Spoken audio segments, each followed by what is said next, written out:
Dear student, Assalamu alaikum.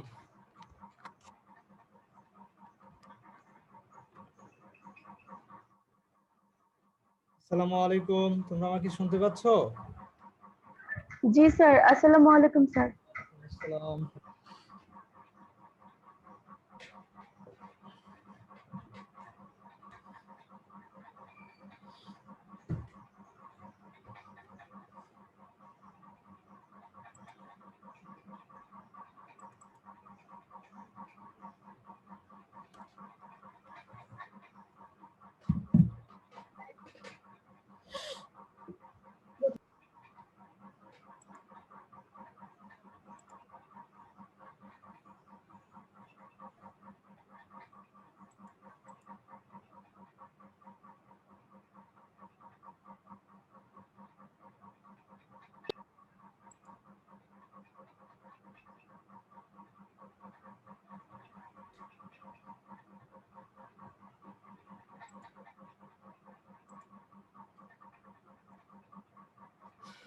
ওকে, তোমরা screen কি দেখতে পাচ্ছ?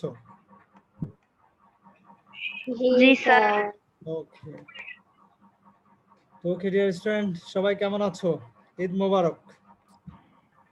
ভালো স্যার, ঈদ মোবারক। যদিও ঈদ অনেকদিন হয়ে গেছে, তারপরেও ঈদের পরে তো তোমাদের সাথে প্রথম আমার ক্লাস।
ওকে ডিয়ার স্টুডেন্ট, আমরা সবাই ভালো আছি তাহলে, হ্যাঁ? জি স্যার। আলহামদুলিল্লাহ, আপনি কেমন আছেন? হ্যাঁ আলহামদুলিল্লাহ। আচ্ছা, তো ঈদ কেমন কাটলো সবার? অনেক ভালো স্যার। অনেক ভালো না? ঘুরছো কোথাও, বেড়াইছো কোথাও, নাকি বাসার মধ্যেই সবাই? না স্যার, চাচুদের বাসায় ছিলাম। আচ্ছা, স্যার বাসায় ছিলাম সারাদিন। বাসায় ছিল না? আচ্ছা, যাক, তারপরে সবার ভালো কাটছে আলহামদুলিল্লাহ। স্যার আমি ঘুমাইছি। ঘুমাইছো? ঈদের দিনও ঘুমাইছো? আচ্ছা আচ্ছা, ওকে। ঘুম সবচেয়ে ভালো জিনিস না, প্রিয় জিনিস। আচ্ছা, ঠিক আছে, যাক আলহামদুলিল্লাহ সবার ভালো কাটছে, এই জন্য আল্লাহ পাকের নিকট শুকরিয়া আদায় করি সবাই। আর পরিস্থিতি ভালো হোক ইনশাল্লাহ, তোমরা যেন ক্লাসে আসতে পারো সেই প্রত্যাশা করি। স্যার রোজার ঈদের পরে তো কলেজ খোলার কথা ছিল। হ্যাঁ হ্যাঁ, কলেজ খোলার বিষয় নিয়ে আমাদের গতকাল একটা মিটিং ছিল, জুমে মিটিং ছিল প্রিন্সিপাল স্যারের সাথে। তো এই বিষয়ে কথা হলো তোমাদের আহ, তোমাদের আমরা একটা এই 30 তারিখের মধ্যে, লকডাউন তো 30 তারিখ পর্যন্ত মনে হয় বাড়াচ্ছে, 30 তারিখের মধ্যে তোমাদের ইয়ে করবে, ওই 30 তারিখের মধ্যে তোমাদের একটা অ্যাসাইনমেন্ট দিব আমরা। হ্যাঁ, একটা সিকিউ দিব, সিকিউটা কিভাবে তৈরি করতে হবে আমরা ইনস্ট্রাকশন দিয়ে দেবো। এটা তোমরা অ্যাসাইনমেন্টটা রেডি করবে, সরাসরি নিজেরা সেটা তৈরি করবে, কিভাবে সেটা আনসার করতে হয় সেটা পারফেক্টলি বোর্ডে যেভাবে তোমরা আনসার করো সেভাবে আমরা একটা কোশ্চেন দিব এবং তোমরা সেটা আনসার তৈরি করবে। এবং সেই আনসারটা তোমার কি ইয়ে করবে, সাবমিট করবে আমাদের সরাসরি কলেজে, ঠিক আছে? তো এখন লকডাউন খুলে যাওয়ার পরপরই তোমরা এসে জমা দিবে ডিপার্টমেন্টে, যা যে টিচার যেটা দিবেন যে সাবজেক্টের যে কোর্সের সেটার তোমরা সংশ্লিষ্ট ডিপার্টমেন্টে এসে এটা জমা দিতে হবে। আচ্ছা, এটা একটা বিষয়। আর তোমরা যদি খোলার পরপরই আসতে না পারো তাহলে দেখা যাচ্ছে এরপরে যখনই আসবা বলতে দ্যাট মিনস হয়তো আমরা তোমাদের একটা পরীক্ষা হবে, কিন্তু এরপরেই কিন্তু 50 মার্কসের পরীক্ষা হবে। হ্যাঁ, আগে মানে 30 মার্কের পরীক্ষা হওয়ার কথা ছিল, সেটা 50 মার্কসের হবে। অর্ধেক সিলেবাসের হয়তো হবে স্যার ওইটা কি অনলাইনে হবে? অনলাইনে, আপাতত অনলাইনে হবে। 10টা চ্যাপ্টার আমাদের টোটাল সিলেবাসে, হয়তো 5টা চ্যাপ্টারের উপরে পরীক্ষা হবে। হ্যাঁ, প্রথম 50 মার্কস হবে, তারপরে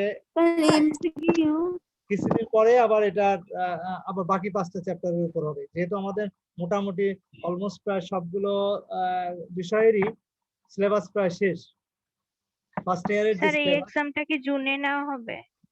হ্যাঁ জুনে নেওয়া হবে ইনশাল্লাহ। আচ্ছা, এরপরে যে বিষয়টা আমরা চিন্তা স্যার করছি, হ্যাঁ বলো। 50 মার্কের কি এমসিকিউ এক্সাম হবে? এমসিকিউ এক্সাম হবে, কারণ অনলাইনে তো আসলে এমসিকিউ ছাড়া নেওয়ার অপশন নাই। অনলাইনে পরীক্ষা নিলে এমসিকিউ ছাড়া সিকিউ তো আর নেওয়ার সুযোগ নাই। হ্যাঁ, এই জন্য এমসিকিউ পরীক্ষায় হবে। তাহলে প্রথম হয়তো 5টা চ্যাপ্টার মানে 50% সিলেবাসের উপর হবে 50 মার্কসের পরীক্ষা। এরপরে কিছুদিন পরে আবার বাকি 5টা চ্যাপ্টারের উপরে বাকি 50% মার্কসের পরীক্ষা হবে। এটা হয়তো জুনের মধ্যেই হয়ে যাবে, 2টা পরীক্ষা আশা করছি। স্যার ওই একটা হবে। স্যার সিলেবাসটা সরি স্যার সিলেবাসটা সিলেবাস 5টা অধ্যায়ের মধ্যে পরীক্ষা হবে হ্যাঁ, বললেন। প্রথম পরীক্ষাটা হচ্ছে 50 মার্কসের উপর হবে, 50% সিলেবাসের উপরে। দ্যাট মিন্স 5টা চ্যাপ্টারের উপরে। হ্যাঁ, প্রথম 5টা চ্যাপ্টারের উপরে। স্যার এই 5টা চ্যাপ্টার আমাদের সিলেক্ট করে কবে দিবেন? প্রথম 5টা চ্যাপ্টার সিলেক্ট তো করাই আছে। সিলেবাসে টোটাল যে 10টা চ্যাপ্টার না আমাদের, এটার 50% সিলেবাস। 50% মানে প্রথম 5টা চ্যাপ্টার। ওকে, এর পরের 5টা চ্যাপ্টারের উপর এরপরে আবার পরীক্ষা হবে। এটা একটা বিষয়। স্যার এটা কি সব সাবজেক্টের জন্যই? হ্যাঁ, সব কোর্সের জন্য। ঠিক আছে, সব কোর্সের জন্য এটা হবে। এবং এরপরে হয়তো তোমাদের ওই যে তোমাদের স্যালারি দেওয়ার, বেতন দেওয়ার যে বিষয়টা ছিল, সেটাও মোটামুটি ইয়ে হবে। সেটাও তোমাদের একটু ইয়ে আসতেছে।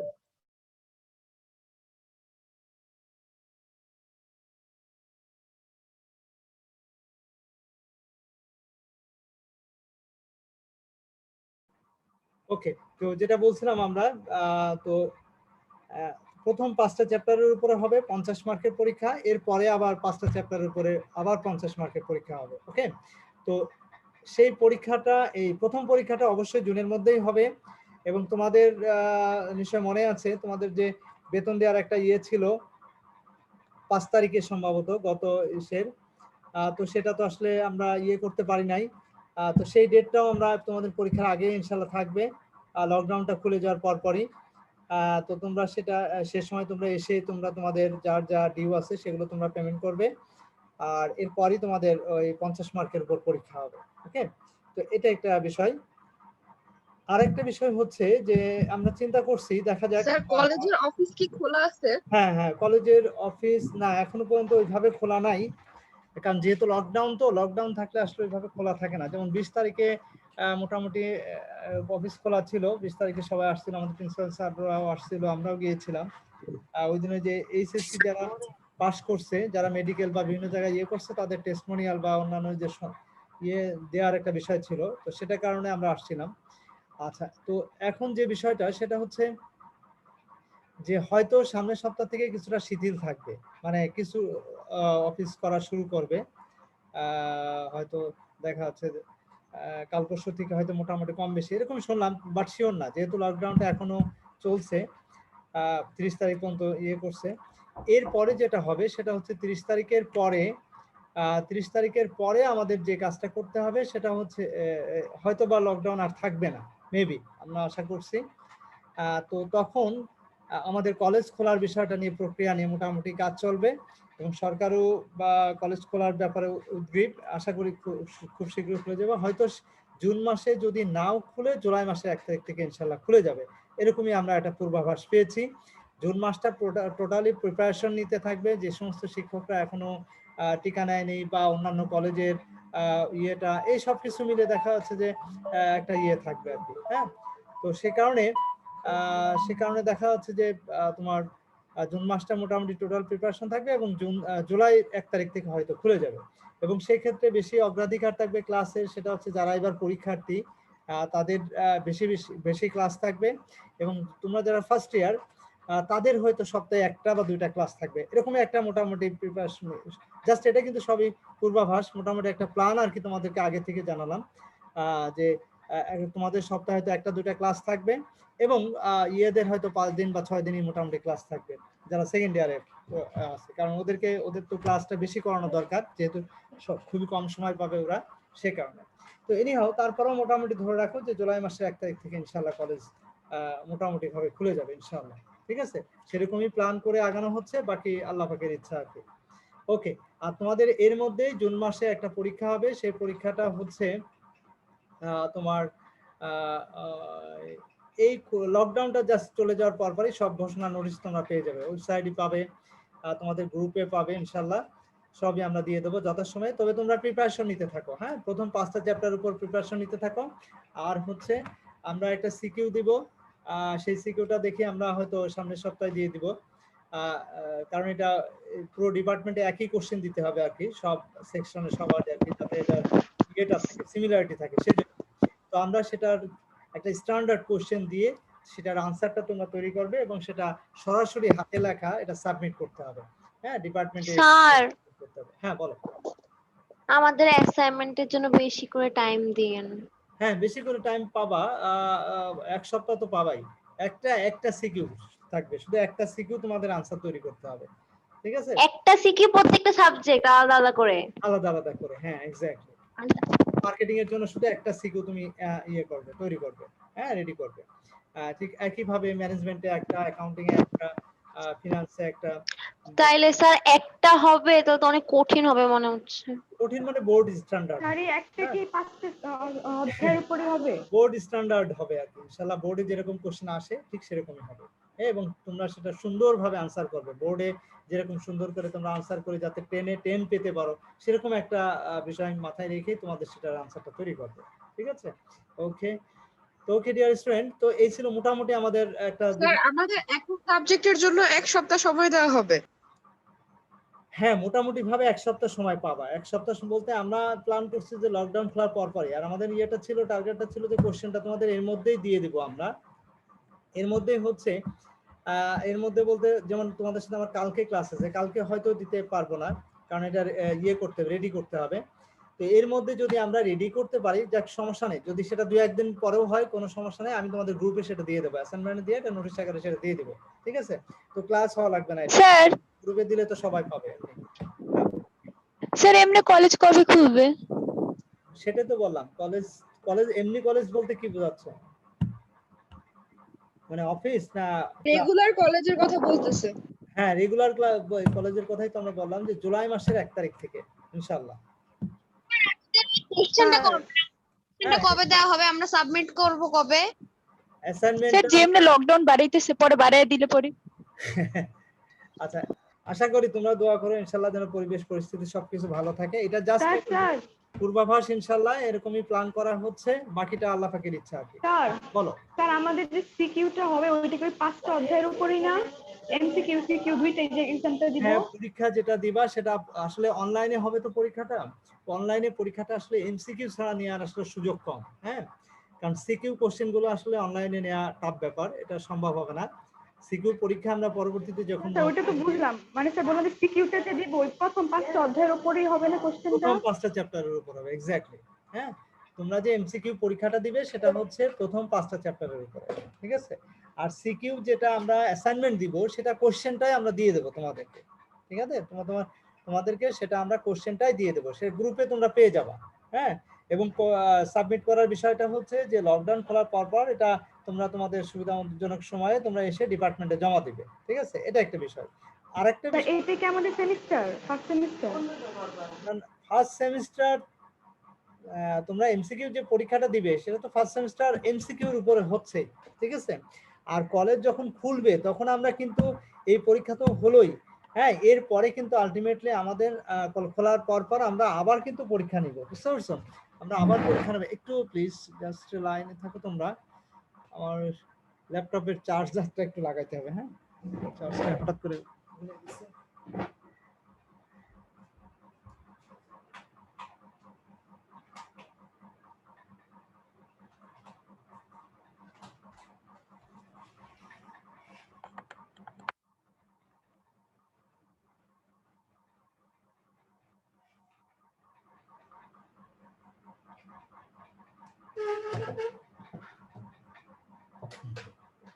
ওকে, যেটা বলছিলাম আমরা, তোমাদের স্পেসিফিকলি কোশ্চেন থাকলে করো, অসুবিধা নেই। কারো কিছু জানার থাকলে- স্যার হ্যাঁ বলো। আমাদের এত এক্সাম এসে পড়তেছে, এর আগের বার তো মার্কেটিং এর রেজাল্টই পাইলাম না। ও আচ্ছা আচ্ছা, আমি তো ভুলে গেছি গো, সরি এক্সট্রিমলি। এই ভ্যারাইটিস তার মধ্যে আমার আর খেয়ালই নাই, তাহলে তো এটা অ্যারেঞ্জ করে ফেলতে পারতাম এর মধ্যে। আচ্ছা ঠিক আছে, এটা আমি আবার একটু নোট ডাউন করলাম। দেখি এটা অ্যারেঞ্জ করে ইনশাআল্লাহ দেয়া যায়। কালকে পারবো না, দেখি নেক্সট উইকে ইনশাআল্লাহ এটা ব্যবস্থা করব। স্যার হ্যাঁ স্যার। স্যার আমাদের কি হচ্ছে মানে সব সাবজেক্টের জন্য এক সপ্তাহ থাকবে নাকি একক করে মানে ইন্ডিভিজুয়ালি থাকবে নাকি একসাথে এক সপ্তাহ আমরা একদিন একদিন করে এভাবে করে দিব এরকম থাকবে? আসলে বিষয়টা আমি একটু ইয়ে করি, তোমাদের সাথে খোলামেলায় বলি। বিষয় হচ্ছে যে আমরা লকডাউনের মধ্যে, লকডাউন ধরো 30 তারিখ, তো আজকে যেমন 24 তারিখ, এই 5-6 দিনের মধ্যে প্রত্যেকটা কোর্সেরই তোমাদের অ্যাসাইনমেন্টটা আমরা দিয়ে দেবো। ঠিক আছে, এখন সবাই একই ডেটে দিবে তা না, যে যে যে ডিপার্টমেন্ট যখন সুবিধা হবে তোমাদের গ্রুপে সেই অ্যাসাইনমেন্টটা দিয়ে দেওয়া হবে। আর সাবমিট করার ডেটটা হচ্ছে লকডাউনের পরে। এখন লকডাউনের পরে যেমন একটা সিকিউ আনসার তৈরি করতে কিন্তু খুব বেশি সময় লাগে না, হয়তো দেখা যাচ্ছে ম্যাক্সিমাম 2 ঘন্টা সময় লাগুক, তুমি যেহেতু প্রথম তৈরি করবা। আর নর্মালি লিখতে যদি আমরা পরীক্ষার খাতায় লিখি তাহলে আধা ঘন্টার বেশি লাগে না, কিন্তু তুমি যেহেতু তৈরি করবা এটা সুন্দর করে, তাতে 2-3 ঘন্টার বেশি সময় লাগার কথা না। তো যাই হোক, তো এটা একটা বিষয়। আর তোমরা সেক্ষেত্রে 5টা তোমাদের কোর্স হচ্ছে, ফার্স্ট সেমিস্টারে কয়টা কোর্স থাকবে? 5টা কোর্স না 10টা কোর্স ধরো, নাকি কয়টা কোর্স?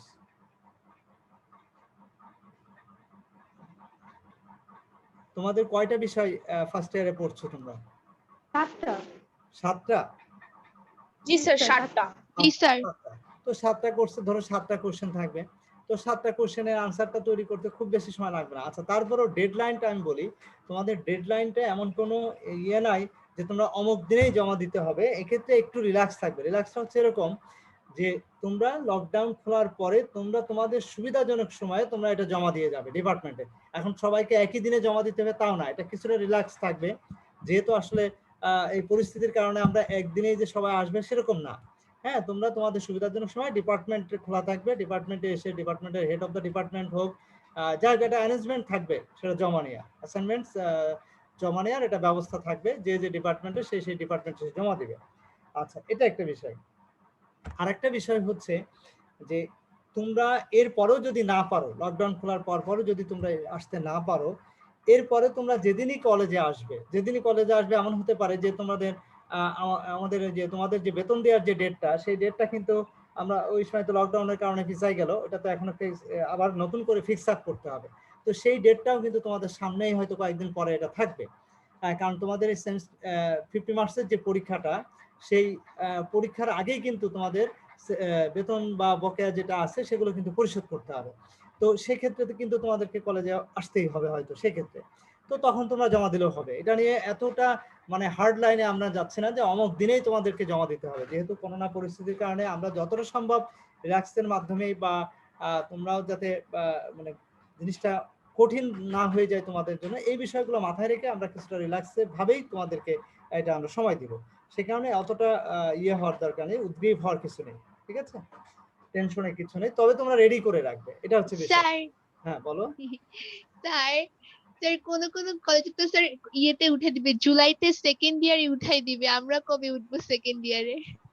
ও আচ্ছা, মানে নাকি যদি আমরা ফার্স্ট সেকেন্ড ইয়ারে ইয়ারে থাকবো সারা উঠাই জীবন? দেয়, না তোমরা স্যার যদি সেকেন্ড ইয়ারে উঠাই দেয় তাহলে তো হ্যাঁ। স্যার অনেক পড়াই এখনো মানে অনলাইনের কারণে মনে করেন যে অনেক পড়াই সেভাবে করে আমরা সেকেন্ড ইয়ারে উঠার জন্য সেভাবে করে প্রস্তুত না। তো কখন সেকেন্ড ইয়ারে উঠাবে? কারণ কোন কোন কলেজে জুলাইতে সেকেন্ড ইয়ারে উঠাই দিবে। আচ্ছা সেটা উঠাক, শোনো সব কলেজে স্যার আমরা না মূর্খ হয়ে সেকেন্ড ইয়ারে উঠতে চাই না স্যার, শিক্ষিত আমি হয়ে বলি, সেকেন্ড হ্যাঁ ইয়ারে সেটাই আর কি। আমরা একটু কথা, আমার কথা শোনো, আমরা অন্যান্য কলেজের মতো ক্লাস না নিয়েই দেখা যাচ্ছে যে পরীক্ষা না নিয়ে সেকেন্ড ইয়ারে উঠাই দিবে, অনেক কিছু হবে আর কি। হ্যাঁ, কিন্তু আমরা সেগুলো কোনোটাই করব না। আমরা একটা সিস্টেমেটিক আমাদের নিজস্ব কিছু প্ল্যান থাকে, পরিকল্পনা থাকে। আমরা স্টুডেন্টরা লুজার হোক, স্টুডেন্টরা তো এখানেই সব শেষ না, কারণ তোমাদেরকে হায়ার এডুকেশনে যেতে হবে, সেখানে যে তোমরা যেন মুখ থুবড়ে না পড়ে যাও, এই বিষয়গুলো কিন্তু আমাদের নলেজে আছে। তো আমরা সেই বিষয়গুলো চিন্তা করে তোমাদের কলেজ খোলার পরপরই তোমাদের ক্লাসে নিয়ে আসে তোমাদেরকে অবশ্যই হয়তো দেখা যাচ্ছে যেভাবে আমরা দীর্ঘ সময় ধরে ক্লাস নিতে পারতাম ফার্স্ট ইয়ারে, সেরকম পারবো না, কিন্তু শর্ট টাইমের জন্য হলেও তোমাদের একটা দিক নির্দেশনামূলক বা কিভাবে কি করবা বা কিভাবে পড়তে হবে অন্ততপক্ষে কিছুটা হলেও আমরা ক্লাস নেওয়ার চেষ্টা করবো ইনশাল্লাহ, ঠিক আছে, ফার্স্ট ইয়ারের যে ইয়েটা আছে সেটার উপরে। এবং তারপর সেটার উপরে আলোকে একটা পরীক্ষাও আমরা নিব ইনশাল্লাহ অবশ্যই। হ্যাঁ, তাতে কিছুটা সময় লাগলো, কারণ সেকেন্ড ইয়ার আমরা যেমন ফার্স্ট ইয়ারে সরাসরি কম সময় পাচ্ছি, বাট সেকেন্ড ইয়ারে তো কিছুটা হলেও বেশি সময় পাবো, তখন কিন্তু আমরা সেকেন্ড ইয়ার ওই জিনিসগুলো পুষিয়ে নিতে পারবো ইনশাল্লাহ। তো এই জন্যই তোমাদের এত উদ্গ্রীব হওয়ার কিছু নেই, কোন কলেজে কি করছে সেটা ফ্যাক্টর না, ফ্যাক্টর হচ্ছে যে আমরা কি করছি, এটা হচ্ছে ইম্পর্টেন্ট। কারণ সিটি কলেজ সবসময় কিন্তু তাদের সক্রিয়তা বজায় রেখে স্টুডেন্টদের কল্যাণের কথা চিন্তা করেই কিন্তু সবসময় কাজ করে। এবং তোমাদের যেটা বেস্ট হবে, তোমাদের যেটা ভালো হবে সবচেয়ে, সেই কাজটাই কিন্তু আমরা করার চেষ্টা করবো সবসময়, ঠিক আছে। তো এটা মাথায় রেখে তোমরা যাতে কোনোভাবে লুজার না হও, কোনো দিক থেকেই লুজার না হও, এই বিষয়গুলো কিন্তু আমরা খুবই স্ট্রিক্টলি এটা মেনটেন করবো ইনশাল্লাহ, ঠিক আছে। তো তোমরা টেনশন করার কিছু নেই। অন্য কলেজগুলো কি করছে সেটা আমাদের জন্য বিবেচ্য বিষয় না, বিবেচ্য বিষয় হচ্ছে আমরা কি করছি, তোমরা লুজার হচ্ছ কিনা, তোমরা লাভবান হচ্ছে কিনা, তোমরা ক্ষতিগ্রস্ত হচ্ছে কিনা, এই বিষয়গুলো কিন্তু আমাদের মাথায় থাকবে, ঠিক আছে। আমরা এই বিষয়গুলো কনসিডার করে চিন্তা করে তারপর আমরা সেইভাবে পদক্ষেপ নেব ইনশাআল্লাহ। হ্যাঁ বলো। স্যার আমাদের সিলেবাস কমাবে না? সেটা তো গভর্নমেন্টের বিষয়। হ্যাঁ, সিলেবাস কমাবে বা কমাবে না সেটা তো একান্ত গভর্নমেন্টের বিষয়, এখানে তো আমাদের কিছু বলার নেই, করার নাই। আমরা সম্পূর্ণ সিলেবাসটাই আমরা করাবো। হ্যাঁ, আমরা পড়ানোর চেষ্টা করব, কারণ তোমাদেরকে শিখতে হবে। এখানে একটা জিনিস মাথায় রাখি, ধরো আজকে 10টা চ্যাপ্টারের মধ্যে তোমাদের 5টা চ্যাপ্টার সিলেবাসে রাখা হলো, কিন্তু কোশ্চেন হচ্ছে যে ওই যে বাকি 5টা চ্যাপ্টার যেটা সিলেবাসে থাকলো না, সেটা তো তোমার অজানায় থেকে যাবে, তাই না? তো এই জন্য তোমাদের ওই চিন্তা, সিলেবাস কমাবে এরকম চিন্তা মাথায় আপাতত রাখার দরকার নেই। তোমাদের টার্গেট হচ্ছে যে তোমরা 10টা চ্যাপ্টার যা সিলেবাসে আছে এটা পুরোটাই তোমাদের শেখা দরকার, পুরোটা চ্যাপ্টার সম্পর্কে তোমাদের জানা দরকার, এটা হচ্ছে ইম্পর্টেন্ট। এটা তোমার শুধুমাত্র ইন্টারমিডিয়েট পার উতরিয়ে গেলে সেটা তো মূল উদ্দেশ্য না। মূল উদ্দেশ্যটা হচ্ছে তুমি হায়ার এডুকেশনের জন্য কোনোভাবেই ক্ষতিগ্রস্ত না হও, কোনোভাবেই যেন তোমার ডেপথ অফ নলেজের ক্ষেত্রে যেন তোমার গ্যাপ না থাকে, হ্যাঁ, ঘাটতি না থাকে, এই বিষয়গুলো কিন্তু তোমাদেরকে মাথায় রাখতে হবে। কারণ এখানে যারা যত বেশি ভালো পড়বে তাদের ডেপথ অফ নলেজটা কিন্তু তত বেশি বেড়ে যাবে। হ্যাঁ, যেটা কিন্তু তোমার হায়ার এডুকেশনের ক্ষেত্রে, ইউনিভার্সিটিতে অ্যাডমিশনের ক্ষেত্রে কিন্তু খুবই খুবই কাজে লাগবে, বুঝতে পারছো? তো এই বিষয়গুলো মাথায় রাখো। এই জন্য তোমার সিলেবাস কমানোর বিষয়টা, এটা তো আর আমাদের হাতে না, এটা জাস্ট বোর্ড কর্তৃপক্ষ বা গভর্নমেন্ট কি চিন্তা করবে সেটা পরের হিসাব, ওইগুলোর দিকে আমরা আপাতত তাকাবো না। কমালে আমরা সেভাবে পরে সেই জিনিসগুলোই আমরা আবার সুন্দর করে রিভিশন করব। সিলেবাস যদি কমায় সেই জিনিসগুলো আবার আমরা সুন্দরভাবে পড়বো। আর যদি না কমালেও, কারণ আমাদের সবকিছু পড়া থাকছে, হ্যাঁ, কমাবে এই প্রত্যাশা আমরা করার দরকার নেই বা করবো না ইনশাল্লাহ, ঠিক আছে। কারণ আমরা সবসময় বেশি বেশি করার চেষ্টা করব, বেশি বেশি পড়ার চেষ্টা করব, কারণ এতে কিন্তু লস নেই, এটা সবসময় মনে রাখবা। হ্যাঁ, বেশি পড়লে কিন্তু কোনোভাবেই তার লস হওয়ার কোনো সম্ভাবনা নাই, বুঝতে পারছো? সো এটা নিয়ে উদ্গ্রীব হওয়ার কিছু নেই ইনশাল্লাহ। তোমরা অবশ্যই ভালো কিছু করবে, সেই প্রত্যাশা সবসময় আমাদের থাকবে ইনশাল্লাহ। ওকে, আচ্ছা।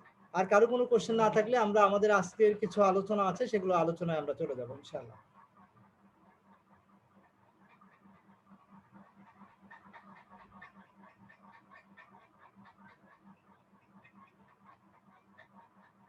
কারো কোনো কোশ্চেন আছে? No sir. ওকে, তাহলে আমরা দেখো আজকে মূলত আমাদের যেটা আলোচনার বিষয় ছিল সেটা হচ্ছে আমরা রিভিশন করছিলাম, চ্যাপ্টার 2-তে আমরা ছিলাম, তাই না? চ্যাপ্টার 2-তে আমরা ছিলাম। দেখা যাক আমরা এই রিভিশন প্রক্রিয়াটা কয়টা চ্যাপ্টারে আমরা যেতে পারি। যেহেতু প্রথম 5টা চ্যাপ্টারের উপর ইনশাল্লাহ হবে আমাদের, যেহেতু 10ম অধ্যায় পর্যন্ত আমরা ইনশাল্লাহ শেষ করছি, এখন আমরা আবার রিভিশনে চলে আসছি। আমরা আমাদের রিভিশনের প্রথম অধ্যায়টাই ছিল, মানে প্রথম অধ্যায় বলতে আমাদের যেহেতু আমরা সেকেন্ড পার্ট দ্বিতীয় অধ্যায় পড়িয়েছিলাম, সেই হিসেবে আমি দ্বিতীয় অধ্যায়টাই আমরা রিভিশন শুরু করেছি।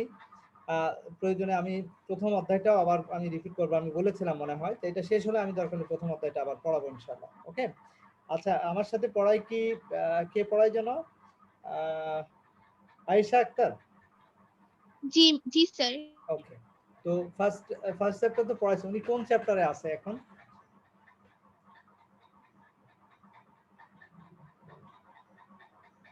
আয়েশা আক্তার কোন চ্যাপ্টারে আছে?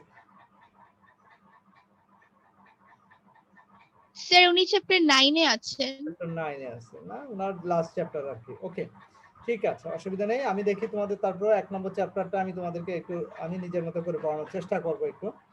ওকে, এনিহাউ, তো আমরা যাক, অসুবিধা নেই, 2 নম্বর চ্যাপ্টারটা আগে শেষ করি, তারপরে সেটার উপর ডিপেন্ড করে আমরা ইয়ে করব।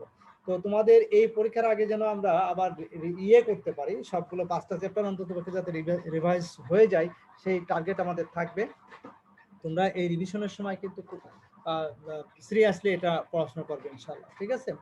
একদম চ্যাপ্টারের তোমরা যেমন একটা নোভেল সুন্দর করে পড়ার সময় মনোযোগ দিয়ে পড়ো, ঠিক একইভাবে প্রত্যেকটা চ্যাপ্টার যখন পড়বে তখন থরলি কিন্তু এই চ্যাপ্টারের যে আলোচনা আছে সেই আলোচনাগুলো একটু পড়বে। এতে কিন্তু তোমাদের অনেকগুলো লাভ, অনেকগুলো বেনিফিট তোমরা এখান থেকে পাবে। সেই বেনিফিটগুলো কি? বেনিফিটগুলো হচ্ছে, দেখো বেনিফিটটা কি? বেনিফিটটা হচ্ছে যে তোমরা যখন পড়বে তখন চ্যাপ্টার সম্পর্কে তোমার ডিটেলস কিন্তু একটা ধারণা তোমার চলে আসবে।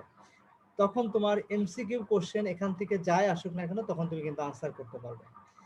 দ্বিতীয় হচ্ছে সিকিউ কোশ্চেনের ক্ষেত্রেও কিন্তু একই অবস্থা। চ্যাপ্টারটা সম্পর্কে যখন তোমার ধারণা থাকবে, টপিকগুলো সম্পর্কে যখন তোমার ধারণা থাকবে, তখন সিকিউ কোশ্চেনের আনসারটাও কিন্তু তোমার জন্য সহজ হয়ে যাবে দেওয়া, ঠিক আছে? তো এই জন্য পুরো চ্যাপ্টারটা আমরা থরলি পড়বে, একবার দুইবার রিডিং পড়বো।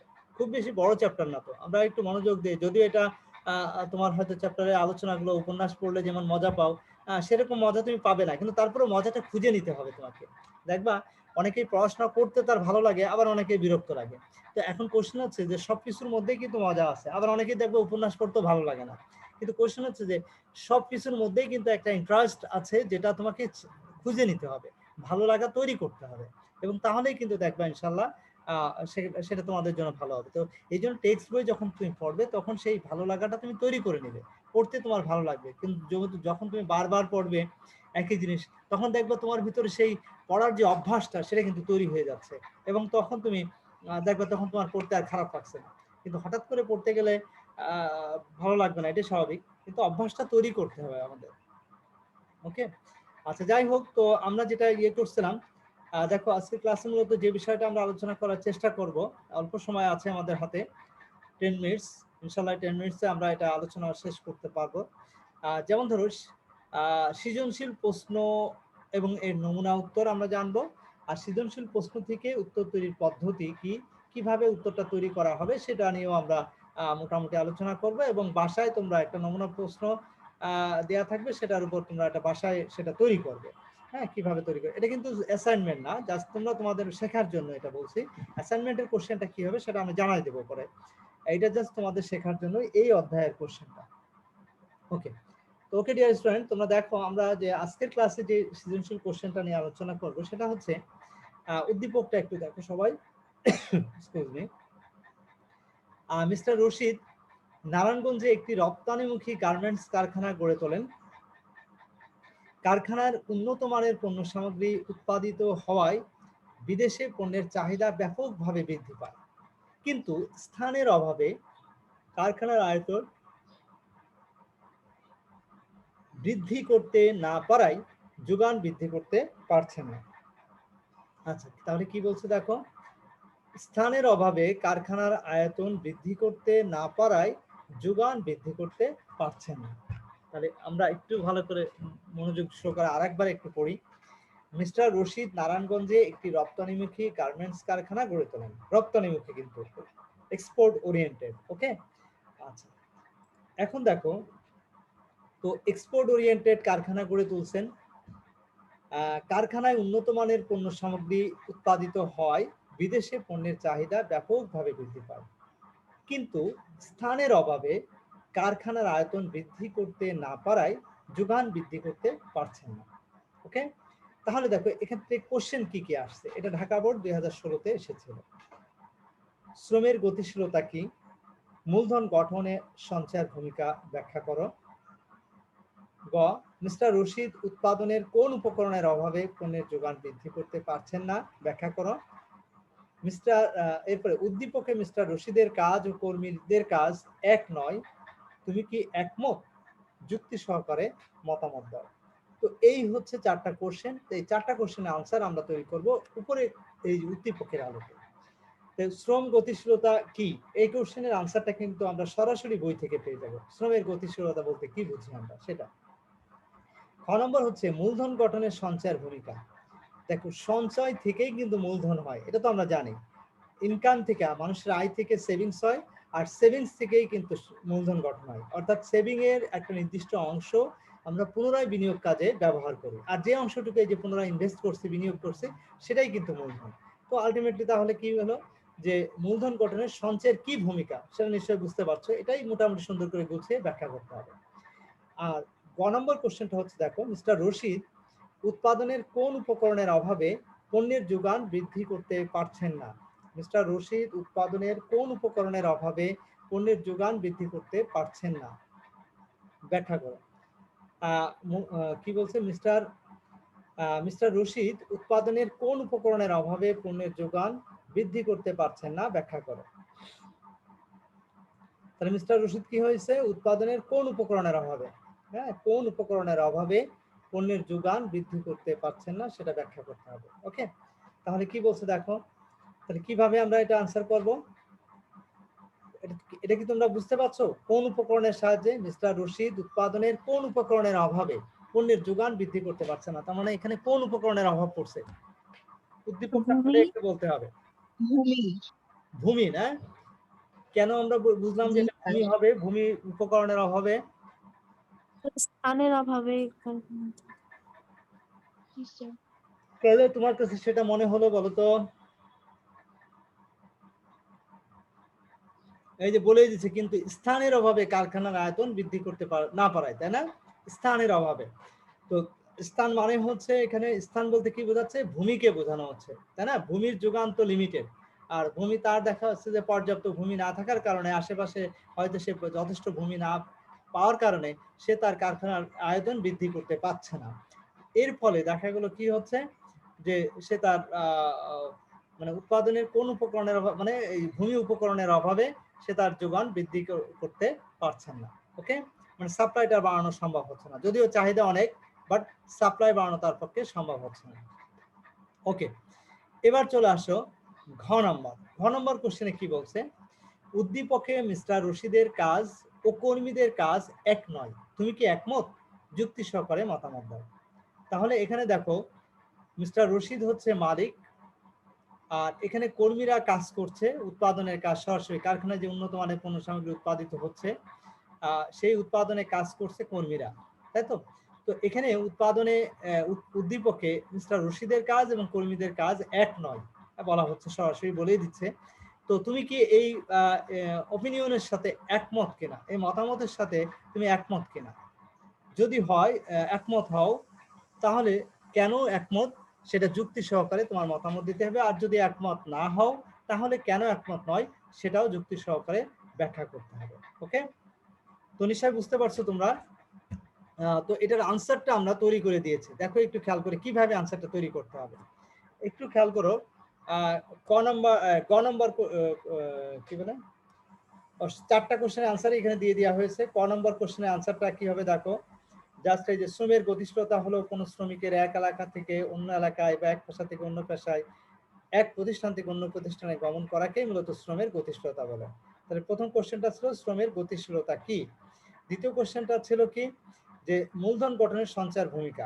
মূলধন গঠন, দেখো সঞ্চয় মূলধন গঠনের ভিত্তি, তাই মূলধন গঠনের সঞ্চয়ের ভূমিকা অপরিসীম নিঃসন্দেহে।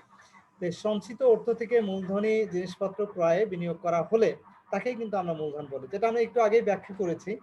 সঞ্চয় পুরোটা মূলধন গঠনের মধ্যে অন্তর্ভুক্ত, বরং সঞ্চয়ের যতটুকু অন্তর্ভুক্ত নয় হবে, এখানে একটা নয় শব্দ হবে, অন্তর্ভুক্ত নয়, সঞ্চয়ের পুরোটা মূলধন গঠনের মধ্যে অন্তর্ভুক্ত নয়, বরং সঞ্চয়ের যতটুকু পুনরায় বিনিয়োগ হয় ততটুকু মূলধন গঠনের জন্য অন্তর্ভুক্ত হবে। তাই সঞ্চয়ের যে অংশ বিনিয়োগ হয় সে অংশই হচ্ছে মূলধন, যেটা আমরা একটু আগেই কিন্তু ব্যাখ্যা করলাম। ওকে ডিয়ার স্টুডেন্ট, এরপরে গ নম্বর কোশ্চেনের আনসারটা কিভাবে লিখবো আমরা সেটা একটু খেয়াল করো। গ নম্বর ছিল যে কোন উপকরণ, তাই না? মিস্টার রশিদ উৎপাদনের ভূমি উপকরণের অভাবে পণ্যের যোগান বৃদ্ধি করতে পারছেন না। এবার এটা ব্যাখ্যা করতে হবে। ভূমি হলো প্রকৃতি প্রদত্ত বিভিন্ন সম্পদ, যেমন ভূপৃষ্ঠ, মাটি, পানি, বায়ু, আলো ইত্যাদির সমষ্টি হচ্ছে বেসিক্যালি ভূমি।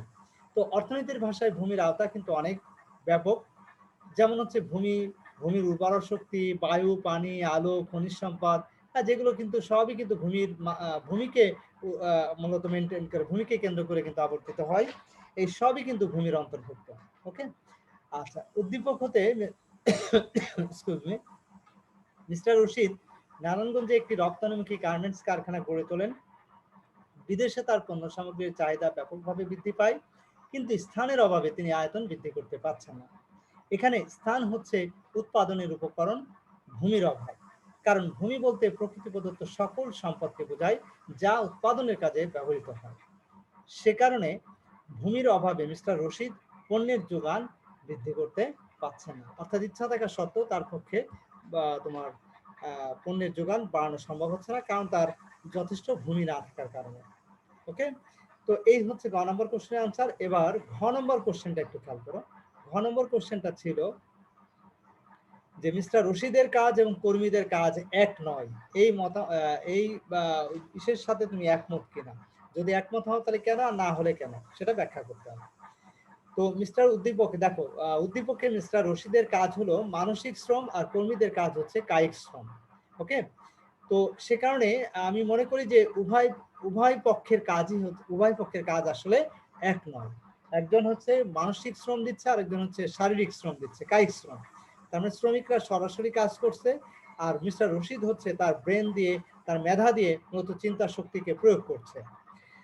তো পণ্য এবং সেবা উৎপাদনের জন্য মানুষের শারীরিক এবং মানসিক উভয় ধরনের শ্রমই কিন্তু প্রয়োজন হয়। তো এখন এই শ্রমকে আমরা 5 ভাগে ভাগ করতে পারি। এর মধ্যে শারীরিক শ্রম এবং মানসিক শ্রম হচ্ছে অন্যতম। শ্রমকে আমরা সাধারণত 4-5 ভাগে ভাগ করতে পারি, তার মধ্যে মানসিক শ্রম এবং শারীরিক শ্রম দুটাই কিন্তু গুরুত্বপূর্ণ। মানুষ শারীরিক বা কায়িক শ্রম দিয়ে কোনো কাজ করলে তাকে শারীরিক বা কায়িক শ্রম বলে। আর যখন তার শারীরিক শ্রম না দিয়ে বরং তার মনন, প্রজ্ঞা বা বুদ্ধিমত্তা দিয়ে কোনো কাজ করে, তখন সেটাকে আমরা মানসিক শ্রম বলে থাকি। উদ্দীপকে মিস্টার রশিদ একজন উদ্যোক্তা এবং সংগঠক। নারায়ণগঞ্জে তার একটি রপ্তানিমুখী কারখানা আছে। অন্যদিকে প্রতিষ্ঠানে নিয়োজিত কর্মীরা প্রত্যক্ষভাবে পণ্য উৎপাদন করছে। সে কারণে তিনি পরোক্ষভাবে ব্যবসায় তার শ্রম ও সেবা বিনিয়োগ করেন। কারখানার পরিচালনা করতে মিস্টার রশিদ মেধা, মনন, ঝুঁকি গ্রহণ, পরিকল্পনা, সংগঠনের মতো কাজ তিনি সম্পন্ন করছেন। সেগুলো কিন্তু সবই বুদ্ধিদীপ্ত এবং মানসিক শ্রম। অপরদিকে কারখানার শ্রমিকদের তাদের শারীরিক শক্তি কাজে লাগিয়ে তাদের কাজ সম্পাদন করতে হয়। তাদের কাজটি শারীরিক বা কায়িক শ্রমের অন্তর্ভুক্ত। তাই এসব যুক্তিসঙ্গত কারণে উদ্দীপকে মিস্টার রশিদের কাজ ও কর্মীদের কাজ এক নয়, এই বক্তব্যটির সাথে আমি একমত। ওকে, তাহলে নিশ্চয়ই বুঝতে পারছো এটার আনসারটা কিভাবে লিখতে হবে। তো ডিয়ার স্টুডেন্ট, একটা কথা তোমাদের খেয়াল রাখতে হবে, সেটা হচ্ছে যে গ নম্বর কোশ্চেনের আনসারটা দেখবা, আমি প্রথম থেকে একটু বলি। তুমি সবসময় মনে রাখবা যে ক নম্বর কোশ্চেনের আনসারটা একটা প্যারার মধ্যে লিখবে, অর্থাৎ এক প্যারা দিয়ে, সেটা 1 লাইন হোক, 2 লাইন হোক, আর 3 লাইন হোক, এক প্যারা হবে। খ নম্বর কোশ্চেনের আনসারটা হচ্ছে 2 মার্কস। এটা অল্প করে হলেও 2টা প্যারার মধ্যে লেখাটা যুক্তিসঙ্গত। ওকে, আচ্ছা, 3 নম্বর গ নম্বর কোশ্চেনের ইয়েটা হচ্ছে এটা 3টা প্যারায় লিখবে। হ্যাঁ, প্রথমে একটু ভূমিকা টাইপের থাকবে, তারপরে মূল বক্তব্য, তারপরে সেটা একটু ব্যাখ্যা করে উপসংহার টেনে দিতে হবে। আর লাস্ট ওয়ান সেটা আসছে, এটা 4টা প্যারাতে লিখবে। প্রথমে ওই যেটা কোশ্চেনে বলছে সেটার আলোকে সেটার যুক্তিটা তুলে ধরতে হবে।